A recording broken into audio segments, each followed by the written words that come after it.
உழவர் உறவுகள் அனைவருக்கும் முதற்கண் வணக்கம். நான் உங்கள் வழக்கறிஞர் ஈசன் முருகசாமி. நம்ம மத்திய அரசு இந்தியா முழுவதும் ஜாதிவாரி கணக்கெடுப்பு நடத்துவதாக அறிவித்திருக்கிறார்கள். ஏற்கனவே பீகார், கர்நாடகா, தெலுங்கானா ஆகிய 3 மாநிலங்கள் ஜாதிவாரி கணக்கெடுப்பை நடத்தியிருக்கிறது. தமிழ்நாட்டிலும் ஜாதிவாரி கணக்கெடுப்பை நடத்த வேண்டும் என்கிற கோரிக்கை நீண்ட காலமாக இருக்கிறது.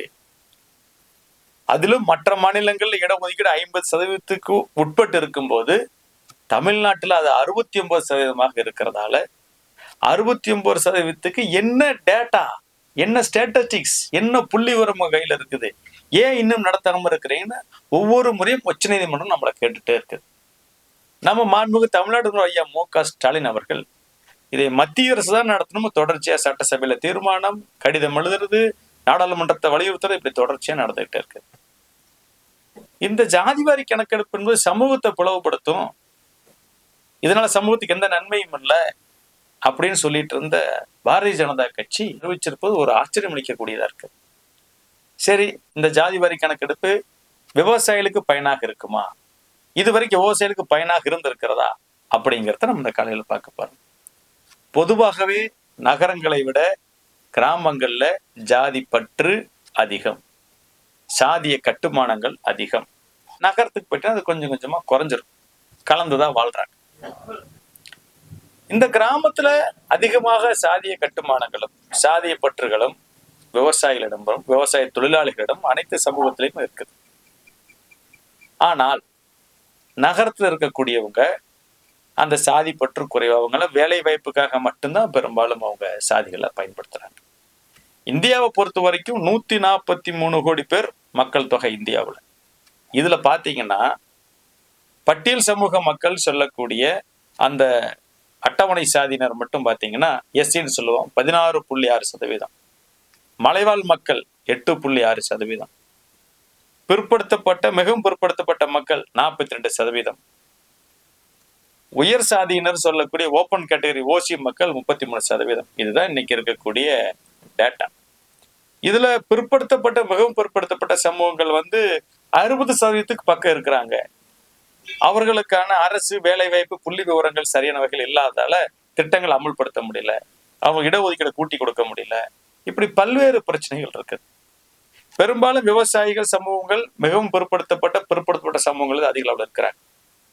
நம்மளுக்கு தொடர்ச்சியா நம்ம சாதி அமைப்புகள் நம்மளுக்கு இடஒதுக்கீடு வேணும், நம்மால வேலைக்கு போகணும், அரசு வேலைக்கு போகணும், போனாதான் நமக்கு செய்வான்னு சொல்லி தொடர்ச்சியா அதை வலியுறுத்தி ஜாதி சங்கம், அதுக்கு இடஒதுக்கீடு, அதுக்கு மாநாடு, ஊர்வலம், பேரணிகள் இப்படி நம்ம நடத்திட்டே இருக்கோம். சாதி அடிப்படையில சமூகம் இருக்குது. ஆனா இது விவசாயிகளுக்கு எந்த விதத்துல பலனா இருக்கிறது? சாதி சண்டைனா எங்க நடக்குது? கிராமத்துலதான் நடக்குது. சாதி பிரச்சனை எங்க இருக்குது? கிராமத்துலதான் இருக்குது. ஆனா இந்த சாதியில விவசாயிகளுக்கு பலன் இருக்கா அப்படிங்கிறத நம்ம பார்க்க வேண்டிய அவசியம் இருக்கிறது. கடந்த காலத்துல இருக்கையெல்லாம் விட்டுட்டு எதிர்கால நலனை கொண்டு இந்த சாதி கணக்கெடுப்பால, சாதிவாரி கணக்கெடுப்பால, இந்த சாதிவாரி கணக்கெடுப்பு மூலியமா அரசு வேலைக்கு சென்றால் என்ன நம்மளுக்கு பயன் ஏற்பட்டிருக்கிறது? அனைத்து சமூகங்களிலும் இருந்தும் அரசு ஊழியர்கள் இருக்கிறார். அரசு ஊழியர்கள் ஜாதி பார்த்து செயல்பட முடியாது. ஏன்னா ஜாதி மதம் பார்த்து செயல்படுவது இந்தியாவில் தடை செய்யப்பட்டிருக்கிற தண்டனைக்குரிய குற்றம். அப்படி இருக்கும்போது எப்படி ஒரு அரசு ஊழியர் தன் சாதிக்கு மட்டுமே செய்ய முடியும்? எல்லா அரசு ஊழியர்களுமே, பெரும்பாலான அரசு ஊழியர்கள் பார்த்துட்டீங்கன்னா லஞ்சம் ஊழல் இல்லாம எந்த பணியும் செய்வதில்லை. சொந்த சாதிக்காரன் வந்தாலும் காசு வாங்கினா தான் காரியம், எந்த சாதி வந்தாலும் காசு கொடுத்தா தான் காரியம். அங்க காந்திக்கு தான் மதிப்பு இருக்குது ஒழிய, காந்தி நோட்டுக்கு தான் மதிப்பு இருக்குது ஒழிய, ஜாதிக்கெல்லாம் அங்க மரியாதை கிடையாது. ஆனா ஒரு பிரச்சனை சிக்கிறாங்கன்னு வச்சுக்கோங்க, அரசுகள் உடனே தன்னோட ஜாதி சங்கத்தை பயன்படுத்துது, ஜாதி சங்கத்தை பயன்படுத்துறது, அதுல இருந்து தப்பிக்கிறதுங்கிற ஏற்பாட்டுக்கு போகுது. இந்த ஜாதி சார்ந்து செயல்படக்கூடிய அரசு ஊழியர்கள் தான் பாத்தீங்கன்னா ஜாதி சங்கங்களை தொடங்குறதுக்கும் அதை வளர்க்கறதுக்கான வேலைகள் ஈடுபடுறாங்க.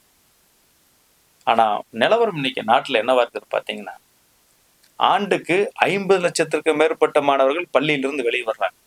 உயர்கல்விக்கு போறது பாத்தீங்கன்னா நகர மாணவர்கள், கிராம மாணவர்கள் பாத்தீங்கன்னா பெரிய அளவுல கிராம மாணவர்கள் பின்தங்கி இருக்கிறாங்க. 7% கிராமப்புற மாணவர்கள் தான் இன்னைக்கு உயர்கல்விக்கு போறாங்க, பள்ளி படிப்பு முடிச்சு. ஆனா நகரத்துல 23% இருக்குது. அப்ப உயர்கல்விக்கு போகாதவனால எப்படி அரசு வேலைக்கு செல்ல முடியும் என்பதை யோசித்து பாருங்கள். ஆனா ஜாதி சண்டை போடுறது எங்க? கிராமத்துலதான் அதிகம். சாதி கட்டுமானம் எங்க? கிராமத்துலதான் அதிகம். சாதி சங்கங்கள் அதிகமா இருக்குது, கிராமத்துல அதிகமா இருக்குது. ஆனா பயன் யாருக்கு? நகர மக்களுக்கு. சரி, இப்ப இதுவரைக்கும் நடந்த இந்த அரசு ஊழியர் IAS IPSல தொடங்கி VO தொடங்கி கிராமத்துல இருக்கக்கூடிய தண்டல் வரைக்கும் எடுத்துக்கிட்டீங்கன்னா எல்லா சமமும் உள்ள போயிருக்காங்க. அவங்களால விவசாயிகளுக்கு என்ன பயன் ஏற்பட்டிருக்கு? சும்மா கிடைச்சிட்டு இருந்த இடங்கள் 500 ரூபாய், பட்டா மாறுதல்னா 5000, நிலத்தை அளக்கிறதுக்கு ஏக்கருக்கு 10,000, விவசாயியுடைய மானிய திட்டங்கள் எல்லாத்துலயுமே ஊழல். அப்ப வேளாண்மை துறையில் எல்லா சாதிகளும் பணிபுரியும் போது யார் விவசாயிகளுக்காக பணி செய்து விட்டார்கள்? இப்ப கிராமத்திலிருந்து அரசு வேலைக்கு போறவங்களும் குறைவு, உயர்கல்விக்கு போறவங்களும் குறைவாக இருக்கும்போது கிராமப்புறம் நகர்ப்புறங்கிறது பெரிய வேறுபாடு இருக்குது. ஏன்னா நகர்ப்புறத்துல இருக்கிறவங்க நல்ல பள்ளிகள்ல படிக்கிறாங்க, நல்ல கல்லூரிகள்ல படிக்கிறாங்க, நல்ல பயிற்சி மையங்கள் இருக்குது. அவ அப்பா படிச்சவரா இருப்பாரு, அவங்க அம்மா படிச்சவங்களா இருப்பாங்க, அவங்க தாத்தா நல்ல வேலையில இருப்பாரு, அவங்களுக்கு எளிமையா படிக்கக்கூடிய சூழல் இருக்குது. மிக தெளிவா செய்தித்தாள் எல்லாம் படிப்பாங்க. வீட்டுல தொடர்ச்சியா மாலையில ஒரு வகுப்புக்கு செல்ல முடியும், பயிற்சி வகுப்பு செய்ய முடியும். கிராமத்துலங்கிறவங்க எங்க போவாங்க? அவங்க போய் மாலை நேரத்துல தோட்டத்துல வேலை செய்யும், விவசாய பணி செய்ய வேண்டி இருக்குது. அப்ப இந்த வாய்ப்பெல்லாம் யாருக்கு? நகர மக்களுக்கு தான் அதிகமா இருக்குது. அவர்கள் தான் நகரப்புறத்துல வசிப்பவர்கள் தான் இந்தியாவில் அதிக அளவுல இந்த அரசு வேலைக்கு செல்கிறார்கள். இப்படி செல்லும் போது அப்புறம் கிராமத்துல சாதி சண்டை மட்டும் அதிகமா இருக்குது. சாதி சார்ந்து வேலைக்கு போறது நகரத்திலேயே அதிகமா இருக்குதுன்னா காரணம் என்னன்னா, நகரத்திற்கு கிராமத்துக்கு மிகப்பெரிய இடைவெளி இருக்குது.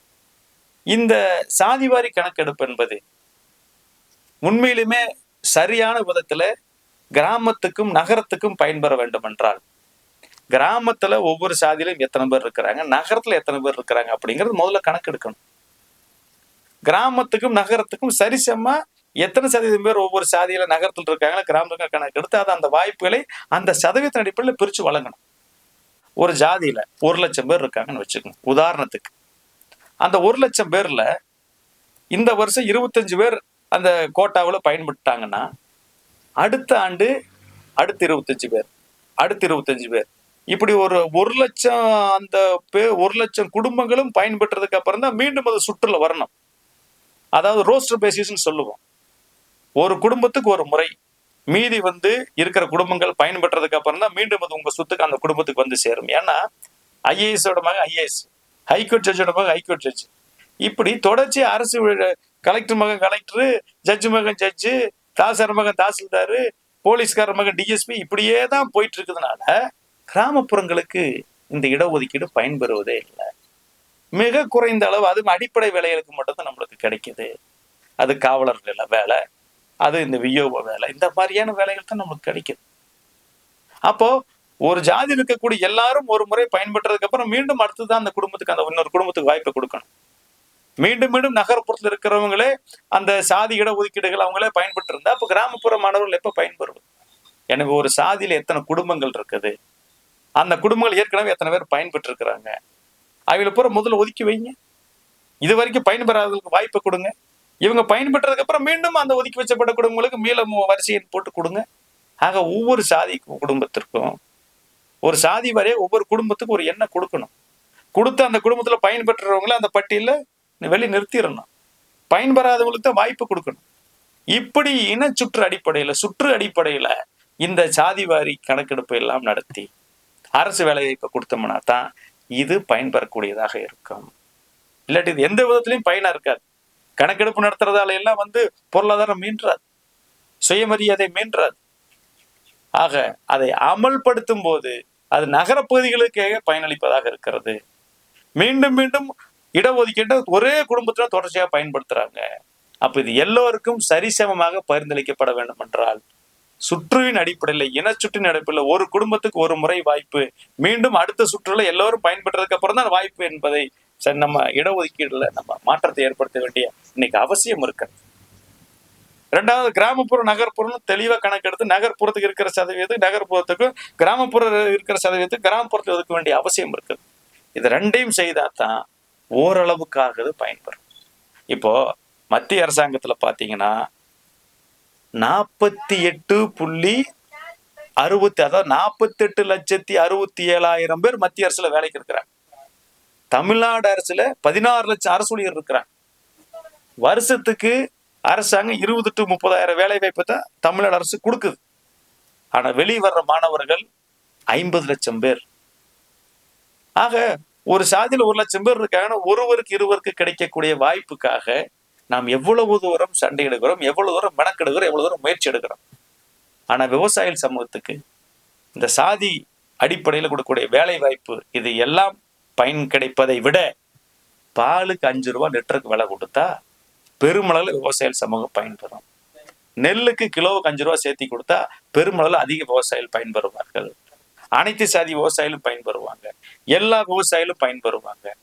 ஆக கரும்புக்கு ஒரு டன்னுக்கு 1000 ரூபாய் சேர்த்தி கொடுத்தீங்கன்னா அதுல மிகப்பெரிய பொருளாதார மாற்றம் ஏற்படும். ஆக நாம் உற்பத்தி செய்யற பொருளுக்கு அரசு உரிய விலை கொடுக்கும் போதுதான் நாம் அதிக அளவுல பயன்பெறுவோம். பொருளாதாரம் உயரும் போது தானா கல்வி உயரும், உயர்கல்வியில் கூட நம்ம மாணவர்களை சேர்ப்போம், நம்ம பசங்களை சேர்ப்போம், தானே உயரும். ஆக ஜாதி முழுக்க முழுக்க விவசாயிகளுடைய பிரச்சனைகளுக்கு தீர்வல்ல, அது ஒரு சிறு பகுதி மட்டுமே. பெரும்பகுதி நாம உற்பத்தி செய்யக்கூடிய உணவுப் பொருட்களுக்கு உரிய விலையை பெறுவதுதான் நம்மளுக்கு நிரந்தரமான தீர்வு. அதே போல இந்த ஜாதியை அமல்படுத்தும் போது, அடிப்படையில வேலை வாய்ப்புக்கு அமல்படுத்தும் போது கிராமப்புறம் நகர்ப்புறம்னு பிரிக்கணும்.